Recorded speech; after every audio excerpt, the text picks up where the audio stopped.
ислам канал жабылғаннан кейін олар қозғала бастады ауыздарын жыбырлатып. Елдос жеңіске жеткенде, сонда біздің корреспондент келді оған сұрақ қойып. Қалай? Онда да Құдайға шүкір деді, жеңіске жеттік деді. Содан кейін Алматыға келді, содан кейін кеше ма? Кеше. Ол да қасындағы анау Қырғызбаев екінші қола жүлдегер. Сонда Елдос қолына баласын алды, кіші баласын. 1,5 жастағы ма сол. Бірақ не берген жоқ, интервью берген жоқ.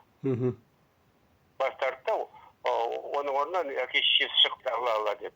Олай шалдар ғой жереді. Түсінікті. Екіншіден түсінікті, Елдостың тұратын жері ол Тараз қала. Оның кейін мұсылмандар. Оның бәрі көршілері, достары, бәрі сонда неде болғанда, сол исламдардың бірлестігінде болғанда. Енді көршілестер ғой, достар, класстастар.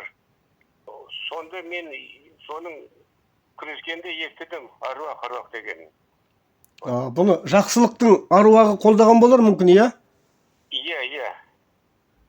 Иә. Сол, бірақ неде интернет табуға болады. Тәп сол, әлі тері басылған жоқ әлі. Ентігіп тұрғанда келіп көрпәді сұрады, Құдайға шүкір деді. Ал исламистке Құдай деген сөз, ол харамның харамы.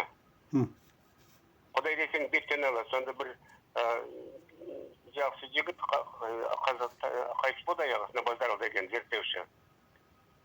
Соның 40 күнде болғанда Құдай деп едім қасында отырған жігіттер. Мен беттен алды, үлкен кісіні отырған сондай исламистер екен. Беттен алды, қысқанда Құдай жоқ. Қойыңдар жерден етіп, мен көңіл айтып келдім, жесірін әлі деген жесір. Сөйтіп.